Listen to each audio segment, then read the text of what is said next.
And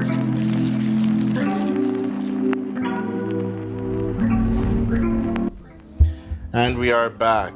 Jeremiah chapter 13.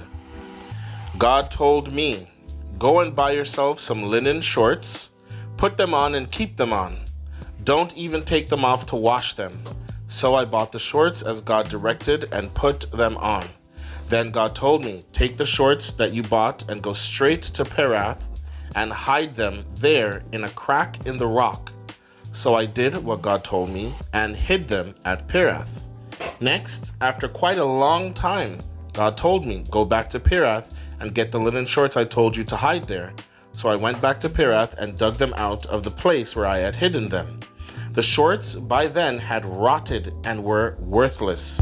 God explained, this is the way I'm going to ruin the pride of Judah and the great pride of Jerusalem, a wicked bunch of people who won't obey me, who do only what they want to do, who chase after all kinds of no-gods and worship them.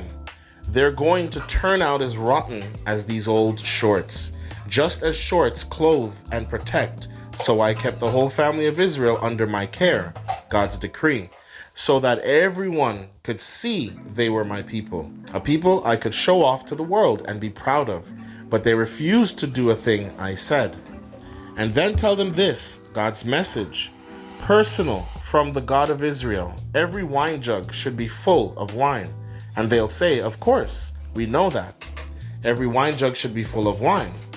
Then you'll say, this is what God says. Watch closely. I'm going to fill every person who lives in this country. The kings who rule from David's throne, the priests, the prophets, the citizens of Jerusalem, with wine that will make them drunk, and then I'll smash them. Smash the wine-filled jugs, old and young alike. Nothing will stop me. Not an ounce of pity or mercy or compassion will slow me down. Every last drunken jug of them will be smashed. Then I said, listen carefully.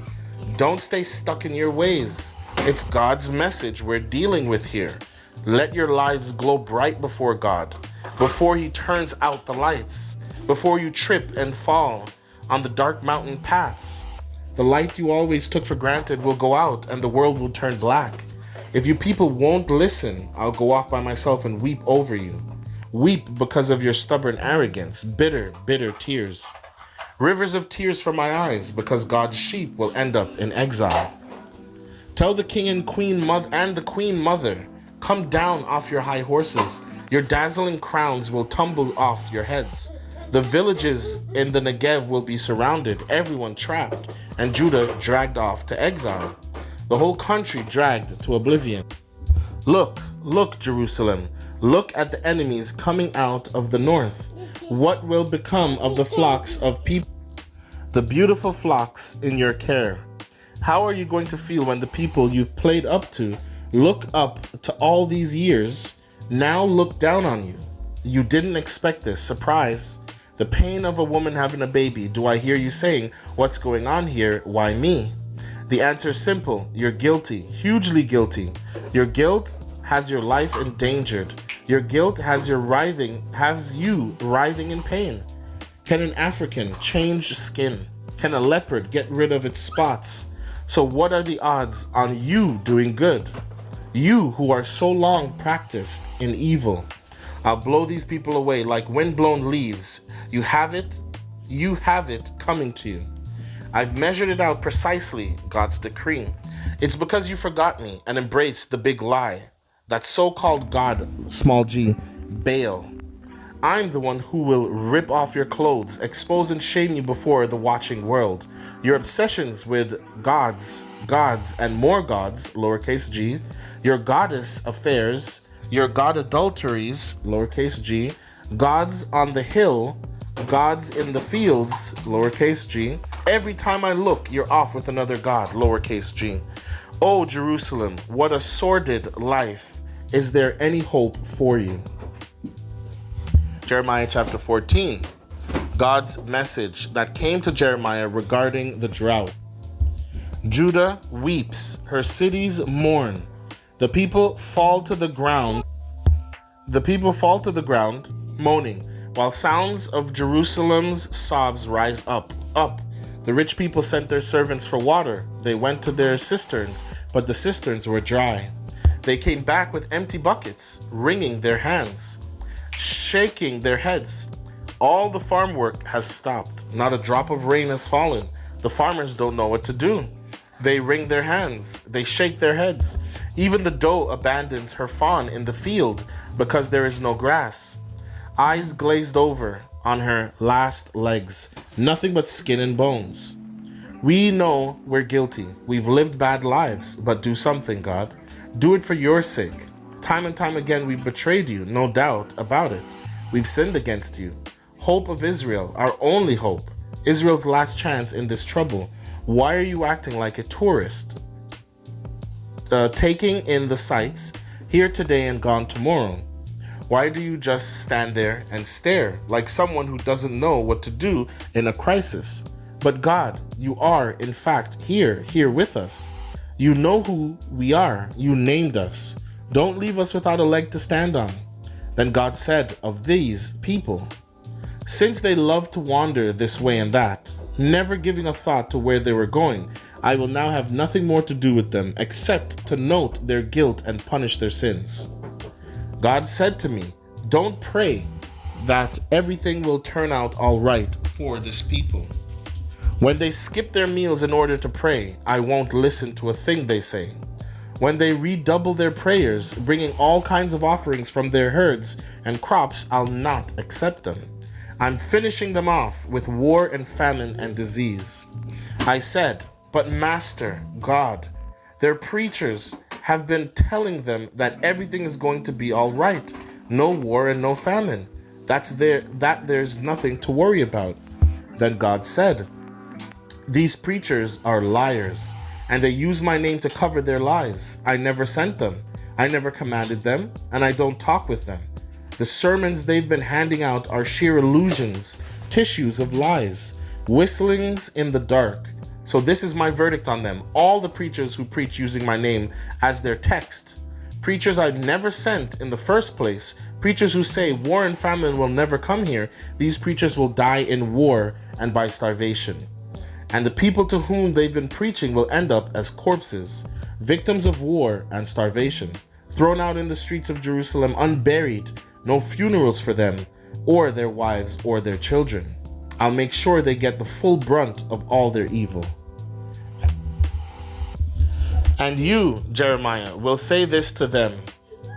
My eyes pour out tears day and night. The tears never quit. My dear, dear people are battered and bruised, hopelessly and cruelly wounded. I walk out into the fields, shocked by the killing fields strewn with corpses. I walk into the city, shocked by the sight of starving bodies, and I watch the preachers and priests going about their business as if nothing's happened. God, have you said your final no to Judah? Can you simply not stand Zion any longer? If not, why have you treated us like this, beaten us nearly to death? We hoped for peace. Nothing good came from it. We looked for healing and got kicked in the stomach. We admit, O God, how badly we've lived, and our ancestors how bad they were. We've sinned. They've sinned. We've all sinned against you. Your reputation is at stake. Don't quit on us. Don't walk out and abandon your glorious temple. Remember your covenant. Don't break faith with us. Can the no gods and godless nations, lowercase g, cause rain? Can the sky water the earth by itself? You're the one, O God, who does this. So you're the one for whom we wait. You made it all. You do it all. Jeremiah chapter 15. Then God said to me, Jeremiah, even if Moses and Samuel stood here and made their case, I wouldn't feel a thing for this people. Get them out of here. Tell them to get lost. And if they ask you, so where do we go? Tell them, God says, if you're assigned to die, go and die. If you're assigned to war, go and get killed. If assigned to starve, go starve. If assigned to exile, off to exile you go. I've arranged for 4 kinds of punishment: death in battle, the corpses dropped off by killer dogs, the rest picked clean by vultures, the bones gnawed by hyenas. There'll be a sight to see, a sight to shock the whole world, and all because of Manasseh, son of Hezekiah, and all he did in Jerusalem. Who do you think will feel sorry for you, Jerusalem? Who do you think will waste tears on you? Who will bother to take time to ask, so how are things going? You left me, remember, God's decree. You turned your back and walked out, so I will grab you and hit you hard. I'm tired of letting you off the hook.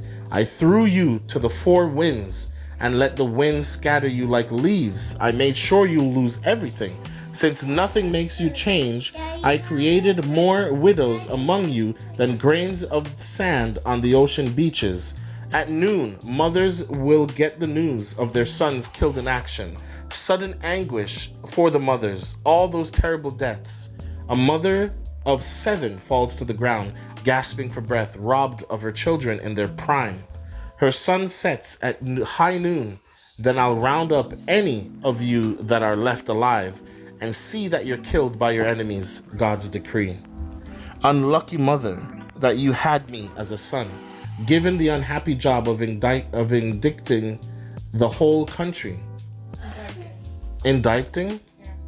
Indicting the whole country. Okay. Given the unhappy job of indicting the whole country. I've never hurt or harmed a soul, and yet everyone is out to get me. But God knows I've done everything I could to help them. Prayed for them and against their enemies. I've always been on their side, trying to stave off disaster. God knows how I've tried. O Israel, O Judah, what are your chances against the iron juggernaut from the north? In punishment for your sins, I'm giving away everything you've got, giving it away for nothing. I'll make you slaves to your enemies in a strange and far-off land. My anger is blazing and fierce, burning in hot judgment against you. You know where I am, God. Remember what I'm doing here. Take my side against my detractors. Don't stand back while they ruin me. Just look at the abuse I'm taking. When your words showed up, I ate them, swallowed them whole. What a feast, what delight I took in being yours. O God, God of the angel armies, I never joined the party crowd in their laughter and their fun. Led by you, I went off by myself. You filled me with indignation. Their sin had me seething. But why? Why this chronic pain? This ever-worsening wound and no healing in sight. You're nothing, God, but a mirage. A lovely oasis in the distance and then nothing. This is how God answered me. Take back those words, and I'll take you back. Then you'll stand tall before me. Use words truly and well. Don't stoop to cheap whining. Then, but only then, you'll speak for me. Let your words change them. Don't change your words to suit them. I'll turn you into a steel wall, a thick steel wall, impregnable. They'll attack you, but won't put a dent in you, because I'm at your side, defending and delivering God's decree. I'll deliver you from the grip of the wicked. I'll get you out of the clutch of the ruthless. Amen.